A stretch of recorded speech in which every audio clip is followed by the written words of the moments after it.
Hey drivers! Brian, your honest mechanic here. Today we're looking into something I see destroying engines way too often: cold start mistakes.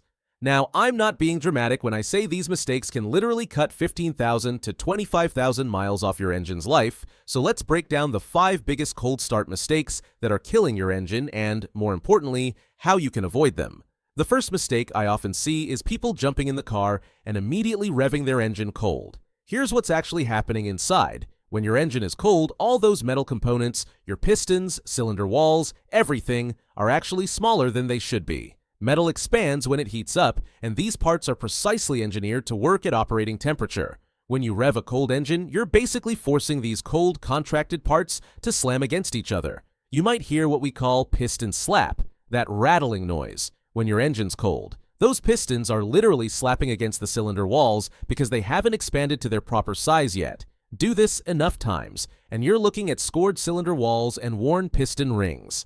Trust me, that is not a repair bill you want to see. Now, here's a surprising one that's bound to stir up debate: letting your car idle for 10 minutes in the driveway.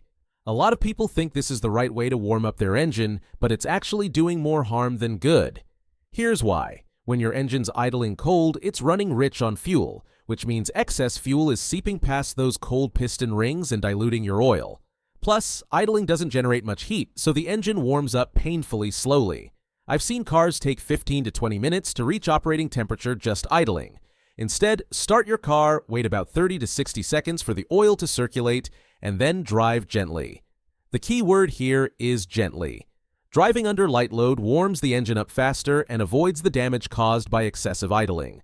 Speaking of oil, this next mistake is all about what's flowing through your engine. Many people overlook the importance of using the correct oil viscosity for their climate. When your engine's cold, the oil is thicker and moves slower. Even modern synthetic oils aren't immune to this. In those first few seconds after startup, your engine's parts are running with minimal lubrication. Think about it. Your oil pump is pushing thick, cold oil through tiny passages until it fully circulates. There's metal-on-metal contact. That's why using the manufacturer's recommended oil viscosity is non-negotiable, especially in winter. And again, those first 30 to 60 seconds after startup are critical. Wait for the oil to circulate before putting any load on the engine. Now that your engine is running, let's talk about another common habit that can cause serious damage: shutting down your engine before it's fully warmed up. You start your car, drive 2 minutes to the store, and shut it off. Seems harmless, right? Wrong. During that short run, your engine hasn't gotten hot enough to burn off moisture and fuel that build up in the oil over time. This causes the oil to break down and promotes internal corrosion. It's especially bad in winter, where short trips are common and engines struggle to reach optimal temperature. To avoid this, try to plan your trip so your engine has enough time to warm up fully. If you're only driving a short distance, consider walking or combining errands into one longer trip.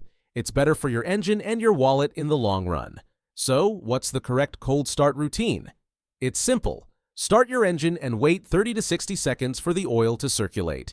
Drive gently, keep it under 2,500 revolutions per minute, and avoid full throttle until the temperature gauge is in the normal range. For turbocharged engines, give it a bit more time before pushing boost.